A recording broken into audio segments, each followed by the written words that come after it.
नमस्कार, news 21 express में आपका स्वागत है। आइए नजर डालते हैं आज की ताजा तरीन खबरों पर। कर्नाटक हाई कोर्ट के फैसले पर केरल के राज्यपाल बोले, कुरान में 7 बार हिजाब का जिक्र। कर्नाटक हाई कोर्ट ने मुस्लिम लड़कियों के स्कूल कॉलेज में हिजाब पहनने से जुड़े मामले में फैसला सुनाया है।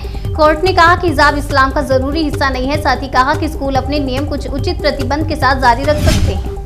तमाम चुनौतियों के बावजूद यूक्रेन से 22,500 से ज्यादा छात्रों को भारत वापस लाए। राज्यसभा में बोले विदेश मंत्री जयशंकर। विदेश मंत्री जयशंकर ने कहा कि गंभीर संघर्ष से उत्पन्न चुनौतियों के बावजूद हमने सुनिश्चित किया कि लगभग 22,500 भारतीय नागरिक सुरक्षित भारत लौट पाए। कांग्रेस में खींचतान जारी। कपिल सिब्बल से बोले पवन खेड़ा, बोलने की जगह अध्यक्ष पद का चुनाव लड़ लीजिए। कांग्रेस नेता पवन खेड़ा ने कहा, जो लोग कांग्रेस का नेतृत्व करना चाहते हैं वे मौजूदा नेतृत्व के खिलाफ रोजाना बोलने की बजाय पार्टी के अध्यक्ष पद का चुनाव लड़ने के लिए स्वतंत्र है। पीएम मोदी ने की द कश्मीर फाइल्स की तारीफ। बोले सच सामने लाने के लिए बनती रहनी चाहिए ऐसी फिल्में। नई दिल्ली के अंबेडकर भवन में आज भाजपा संसदीय दल की बैठक हुई, जिसमें प्रधानमंत्री नरेंद्र मोदी ने हाल ही में रिलीज हुई Bollywood film the Kashmir files की जमकर तारीफ की। हिजाब मामले में कर्नाटक हाई कोर्ट के फैसले पर ओवैसी ने जताई असहमति। बोले सुप्रीम कोर्ट जाएंगे। असदुद्दीन ओवैसी ने हिजाब मामले में कर्नाटक हाई कोर्ट के फैसले पर असहमति व्यक्त की है। उन्होंने कहा कि हम संविधान की बात कर रहे हैं। वंशवाद की राजनीति पर बोले पीएम मोदी ने किया प्रहार। बीजेपी सांसदों से कहा, मेरी वजह से आपके बच्चों का टिकट कटा। पीएम मोदी ने बीजेपी की संसदीय दल की बैठक में कहा कि वंशवाद की राजनीति लोकतंत्र के लिए खतरनाक है। हमें इसके खिलाफ लड़ना होगा। हमारी पार्टी के सांसद मंत्रियों के बच्चों को टिकट न मिलने के पीछे की वजह वह है। चीन में कोरोना की नई लहर ने बढ़ाई टेंशन। एक ही दिन में 5,280 नए केस। कई शहरों में लगा लॉकडाउन। भारत के पड़ोसी देश चीन में एक ही दिन में 5,280 नए कोविड मरीजों का पता चला है। यह संख्या कोरोना महामारी की शुरुआत के बाद से अब तक की सर्वाधिक संख्या है। रूस और यूक्रेन के बीच बातचीत जारी, मगर नहीं थम रहे हमले। रूसी सैनिकों ने कई शहरों पर तेज की बमबारी। रूस और यूक्रेन के बीच युद्ध खत्म करने के लिए बातचीत बेशक जारी है, लेकिन यूक्रेन के तमाम शहरों पर हमले थमने के बजाय वो तेज हो गए हैं।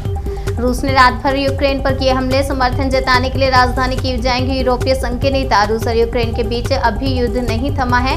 दोनों देशों के अधिकारियों ने सोमवार को चौथे राउंड की बैठक की थी, जिसको वो जारी रहने के आसार हैं। कर्नाटक में कोर्ट के फैसले का विरोध शुरू। कॉलेज ने नियम मानने को कहा तो एग्जाम छोड़कर चली गई छात्राएं। हिजाब विवाद पर आज कर्नाटक हाई कोर्ट का फैसला आ गया। कुछ लोग फैसले पर खुशी जता रहे हैं, वहीं कुछ लोगों ने इसका विरोध करना शुरू कर दिया।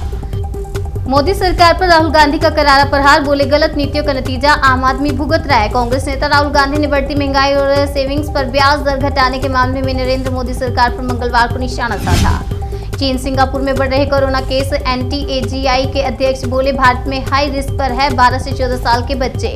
कोविड वर्किंग ग्रुप और NTAGI के अध्यक्ष ने कहा कि हमने 12 से 14 वर्ष के बच्चों को वैक्सीनेशन लगाने की शुरुआत इसलिए की है क्योंकि ये हाई रिस्क पर है।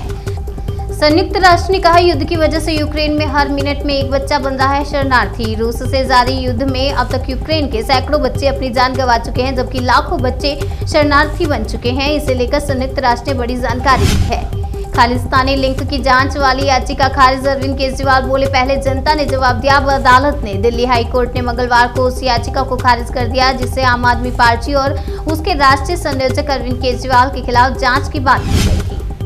हिजाब विवाद पर कर्नाटक हाई कोर्ट के फैसले से नाराज हुए उमर अब्दुल्ला। दिया बड़ा बयान। उमर अब्दुल्ला ने ट्वीट करते हुए लिखा, कर्नाटक हाई कोर्ट के फैसले से बेहद निराश हूं। चाहे आप हिजाब के बारे में क्या सोच सकते हैं, यह कपड़ों की एक वस्तु के बारे में नहीं है। आज से कीव में सख्त कर्फ्यू। संयुक्त राष्ट्र ने कहा, यूक्रेन में हर सेकंड में एक बच्चा बन रहा है रिफ्यूजी। रूस और यूक्रेन के बीच जारी जंग 20वें दिन भी चल रही है। रूस लगातार यूक्रेन के शहरों पर बम बरसा रहा है। रूस के हमलों का जवाब यूक्रेन की सेना की ओर से दिया जा रहा है। चुनाव में हार के बाद पंजाब में कांग्रेस का झगड़ा बढ़ा। चरणजीत सिंह चन्नी को पार्टी से निकालने की उठी मांग। आम आदमी पार्टी ने 117 सदस्य पंजाब विधानसभा में 92 सीट पर जीत हासिल की है। चुनावों में कांग्रेस की हार हुई है और पार्टी केवल 18 सीट ही जीत सकी। रूस और यूक्रेन के बीच बातचीत जारी, मगर नहीं थम रहे हमले। रूसी सैनिकों ने कई शहरों पर तेज की बमबारी। रूस और यूक्रेन के बीच युद्ध खत्म करने के लिए बातचीत बेशक जारी है, लेकिन यूक्रेन के तमाम शहरों पर हमले थमने के बजाय और तेज हो गए। न्यूज 21 एक्सप्रेस में आज के लिए फिलहाल इतना ही। तब तक के लिए मुझे दीजिए इजाजत और देखते रहिए न्यूज 21।